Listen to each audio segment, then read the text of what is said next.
Okay, Rhys, thank you for coming along today. What we normally do to start off is if you can just introduce yourself, who you are, your job role here. I'm Rhys Griffith. I'm Senior Archivist at Herefordshire Archive Service, which is based in this wonderful building. And I'm responsible for a wide range of activities, from planning the outreach programme that we have, to overseeing the cataloguing of archives, to sitting behind the reception desk. So everything is up for grabs for me.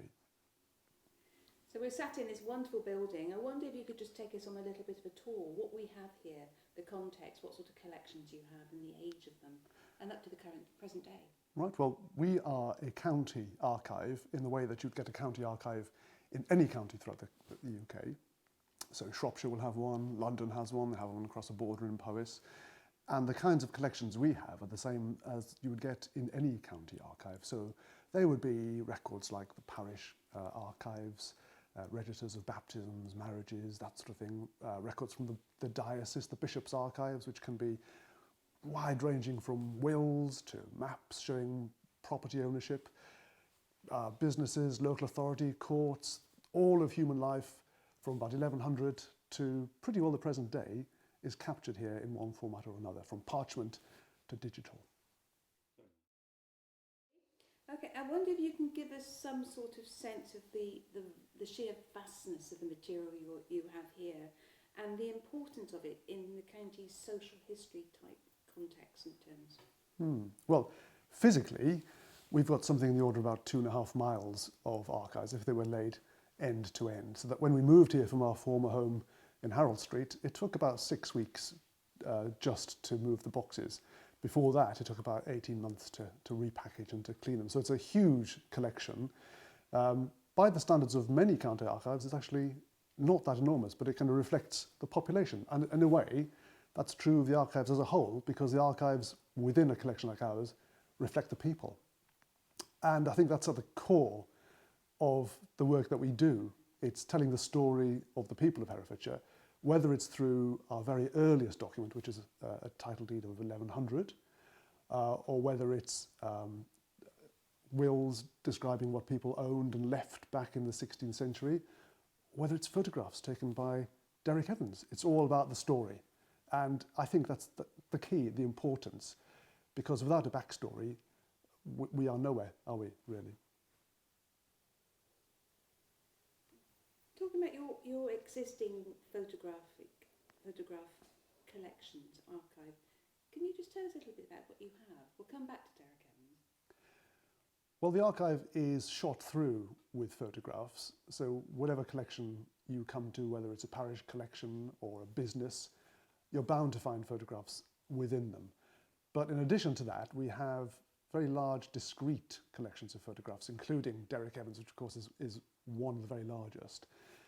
In addition, we also have the photographs of W.H. Bustin, who was a very prolific photographer around the end of the 19th century, particularly early 20th century. And we have something like 7,000 images that he took that were left on glass plate negatives. And they just cover the whole range of Herefordshire life from that period. So it's a wonderful, literally a snapshot, from portraits of young men going off to the trenches, to photographs of scenes in farmyards, to the Mayfair. Just everything is captured in those, and it's a glorious collection that has now been completely put online on the Herefordshire History website. We also have the photographs of Miss White, who was functioning much more mid-20th century, and she was a renowned photographer, real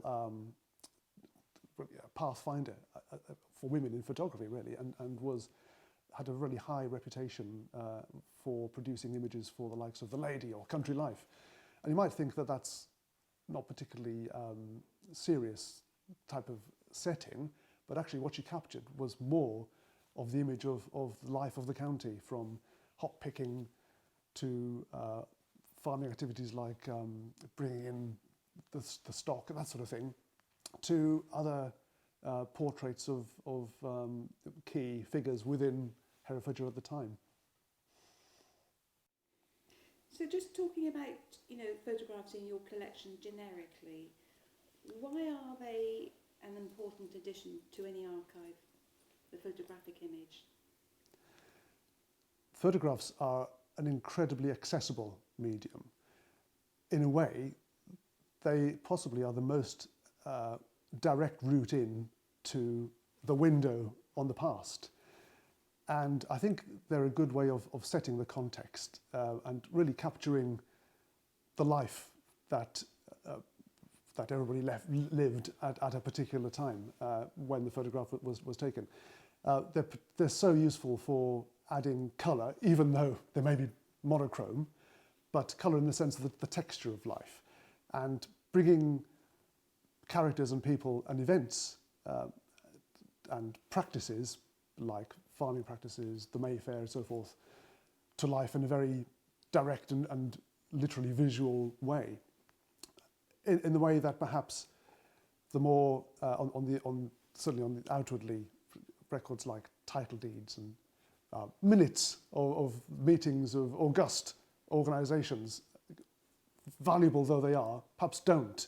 And the direct value, I think, is for that immediate appeal to groups like school students or hard-to-reach groups, as we describe them, people who don't think that archives have a great deal to say to them.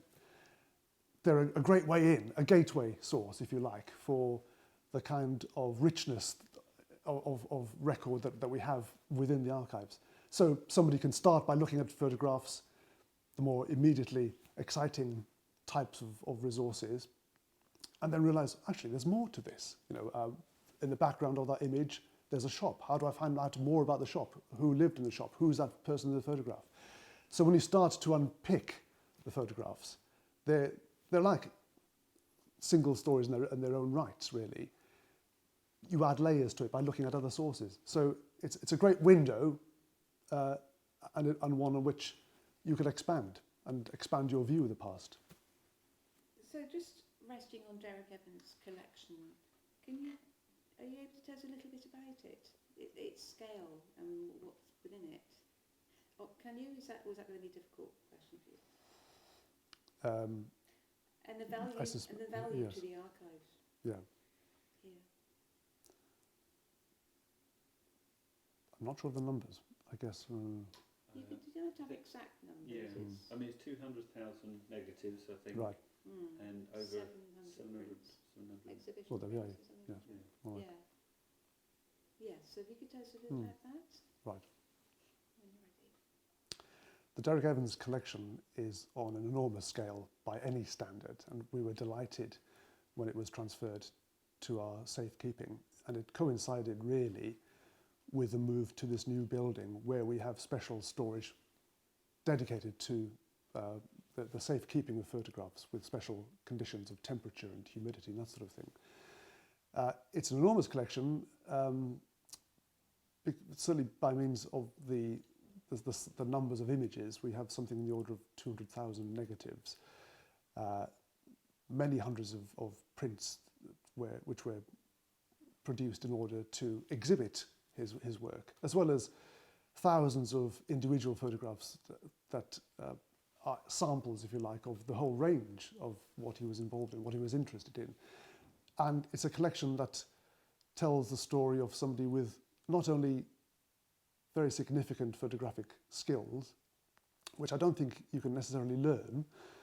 You have to be born with the eye of the photographer, I think, which obviously is developed through time and through use, but also the range of his interests. And looking at the collection as a whole, I think you get a real sense of the character of the man, from local recorder of events to politician. The whole range really of his life is encapsulated within the celluloid, and it's a collection that really lends itself to, as the project that Catcher Media have been working on for some years now demonstrates, that really captures the public imagination. And from our point of view, it's fantastic to have this opportunity really to use that as a clarion call for what we have here, and to really raise public interest in the archives as a whole. And it's a great adornment to the collection as a whole. Well, the Derek Evans collection is a very substantial one physically as far as photographic collections go. There are some 60 boxes all told, and they contain an enormous range of material, but predominantly photographic material. And within those boxes are something like 200,000 negatives, as well as many, many hundreds of prints of some of those negatives. And on top of that, several hundred exhibition prints that Derek Evans produced in order to exhibit his work and to demonstrate what a great photographer he was. And the value of the collection really is that it enriches our view of life in Hereford and Herefordshire within a given period from the 1950s right up to the 2000s, really, when he was operating and at his prime. And the collection tells a story not only of all the subjects that he captured in celluloid, but also of the man himself. And I think as a collection, it encapsulates the range of his interests, as well as his inordinate skill as a photographer, from being a recorder of local stories in photographic form to being intensely involved in the local community as a politician or campaigning in that regard. So he had enormous interest, and that, I think, is telling in the way that he captured the subjects that he worked with, ranging from the Mayfair here in Hereford to, of course, the Aberfan disaster in South Wales. All of that is captured within the collection, and I think those who are familiar with his work will soon understand and recognise the kind of images that he took, and which are really an adornment to the archive collections as a whole. So how would you view the Derek Evans collection in context with the other collections you have in the archive? It's one of the rare collections that covers that particular period of the 1950s onwards, because I understand that there was a significant loss of a large collection, possibly from the local newspapers, that took place towards the end of the last century, which the Derek Evans collection, in a way, can replace, given the range of interests that are depicted in it. It is almost like, and of course he did work for the local press, and so that sort of informs a lot of his decisions in terms of the subjects that he decided to take are concerned. So in a way it replaces and stands in for perhaps a more official collection, and I think it stands very well in that place. Do you have any personal favourites in the collection, Derek Evans collection? Doesn't matter if you don't. I particularly like the Mayfair photographs because they're so vivid and wide-ranging as well. I think he tried lots of different techniques from different. I mean, I'm not an expert by any means, but you can tell that the look and feel varies, and in terms of the difference between colour and black and white imagery as well. You get the impression that he really had fun with those, and I think those subjects where he really threw himself into and felt a responsibility as somebody who's recording an ancient event taking place. He saw himself very much as a recorder of Herefordshire's living history, and I think the Mayfair photographs are a good example of that. Just going back to the mechanics of archiving, I wonder if you could talk a little bit about the digital implications of archiving. Very often people will say, you've got an expensive new building and it's full of archives. Surely the best thing to do is to digitise the whole lot and then do away with the originals. That would not be a solution that we would wish to follow. Much as we are keen on the idea of expanding accessibility and making images and documents available digitally, the original is the key. So that's a given. Whatever becomes digitized, we will always treasure the original image or the original document. Having said that, there are collections that do lend themselves to be digitized, and I think, as we've discovered through this project, it is not a straightforward process and extremely time-consuming. We are very grateful to the project for galvanizing this effort and for encouraging volunteers to come forward to do that. Rhys, if we could just have that again, the digital implications of archiving. Well, we are from time to time asked the question about the collection and whether, given that it's occupying such a large amount of space in this brand new building, we shouldn't perhaps digitize the whole lot and then chuck away the original items. Of course, that would be the last thing that we would do, because at the bottom of it all, our priority is to retain and treasure the original items, be they title deeds or photographs. Having said that, photographs do lend themselves to being digitized because they are so accessible and they don't need any additional information to unpack them and to interpret them.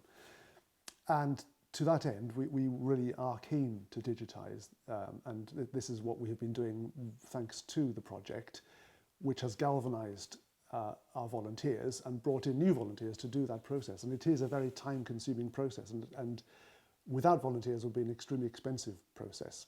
And so we've digitized a great proportion of the Derek Evans collection, much of which is going to go online, as we have digitized other photographic collections which are also online. We are seeking to digitize other archives, but in a way it is something that we do, given the costs associated, in a light touch way. We would only digitize things that are going to be used and heavily used, otherwise it just is not cost effective. But we do understand that the whole digital world is having implications for archives, not just in the archives that are digitized and made available in that format. It's the archives that are coming in digital format that are causing us a bit of a headache, but we are looking at it, and we are going to have to sort something out, otherwise we will probably end up with a sort of blank period when the archives, which would have been created digitally, no longer survive. So you were talking earlier, Rhys, about, in essence, that the archive tells a story, the social history of the county, but without anything tangible, prints, photographs. How do we tell that story? How does the archive tell that story, and the challenges of that?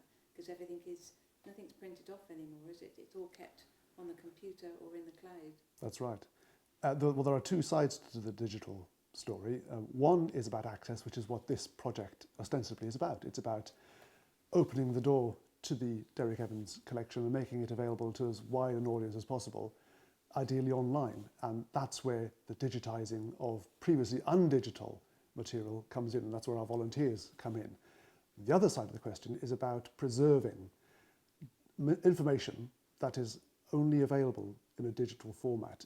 So not only the emails that are sent from one person to another, good heavens, the texts that people are sent, but also digital photographs. And if you think of the contrast between the time when Derek was at his peak taking photographs, the numbers of photographs that individuals or individual families would have taken are absolutely minute, given and contrasting with the numbers that are currently taken by the average family on their phones and so forth. So how to preserve all this information that is, as we say, born digital, is an enormous challenge for the archive profession, and it is our next big challenge, and we are working together with other services to address that.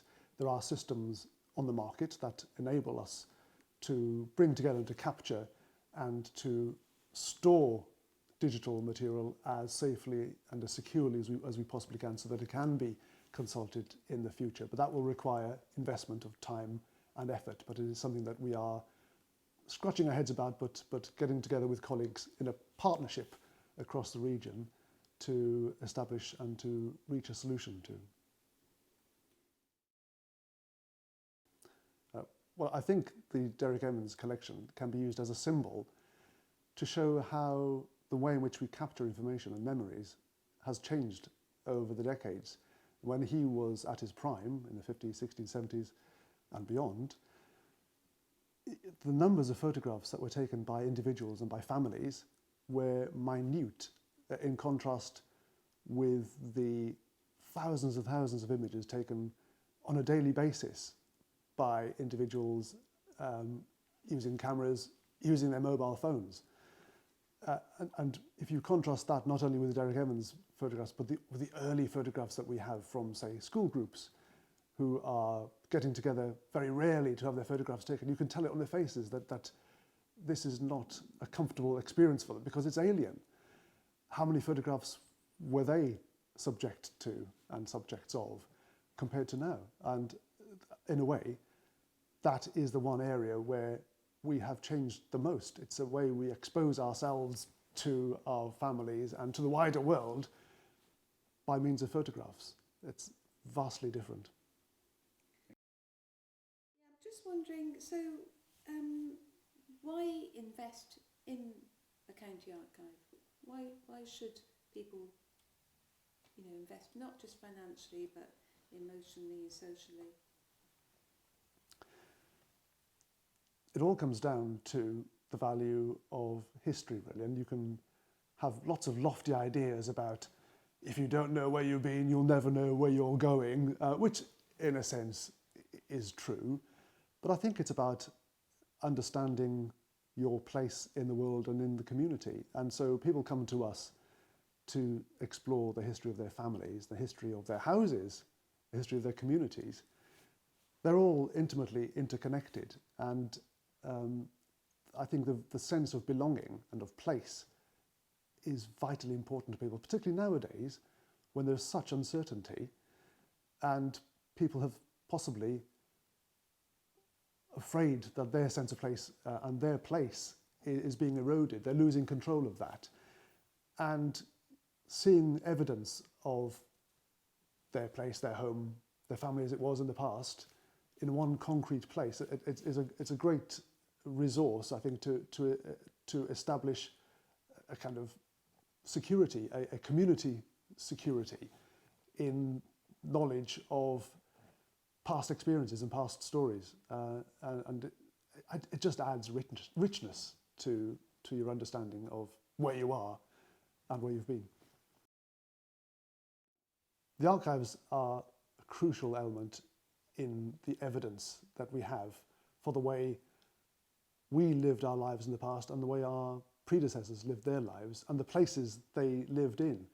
So many people come to us to explore the history of their families, their homes, their local communities, and that underlines the importance of belonging and a sense of place, which I think is increasingly important to people because the world seems to be, whether it is or not in reality, a more challenging and unsettling place without that secure bedrock of familiarity with the past and the sense of belonging to a community.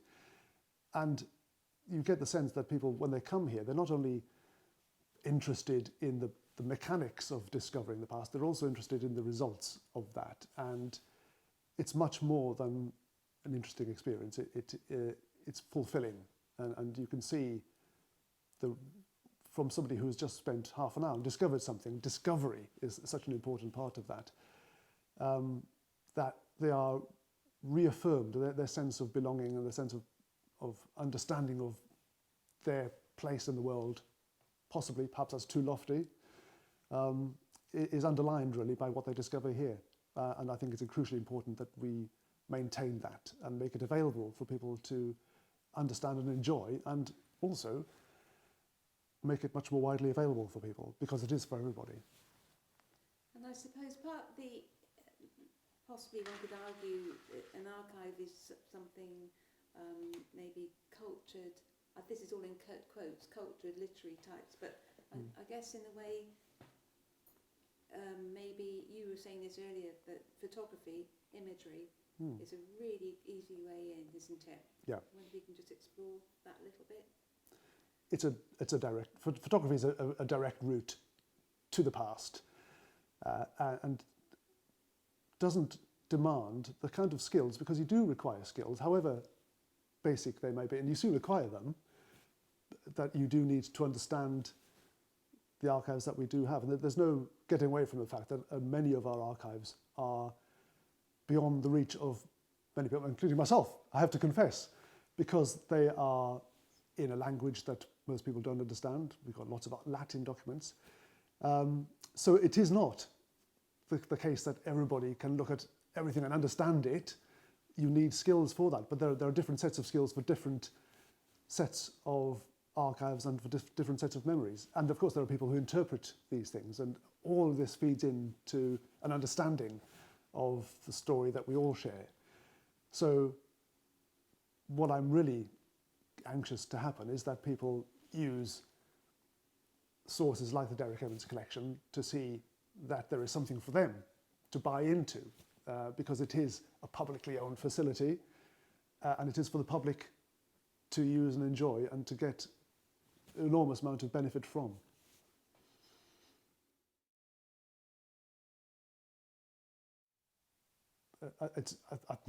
A very important part of our story is that we are a public asset, and it's an asset that's available for everybody to come and explore and enjoy. And however experienced you are as a researcher, and however good we like to think our descriptions and catalogues are, there's always going to be a surprise in what you explore, what you find, because we can't describe every single detail that are in the archives in our finding aids. So it's that element of surprise, and perhaps having your preconceptions challenged about what people must have behaved like in the past, whether it's somebody who is in receipt of poor relief and having to move from one parish to another to get that poor relief, or whether it's a member of the aristocracy who betrays his very tender side when writing letters to his little daughters. So these things challenge and surprise, and I think is part of what's in it for most people to come and use the archives for. And because we are publicly funded, of course, public funding is going through challenging times, as we say, because the money available is no longer there in the way that we once assumed it would be. And we are having to explore different ways of funding that. But whatever happens, there are guarantees about the accessibility of the archives, and the archives will always be here for the public to use, regardless of the mechanism for managing that access to them.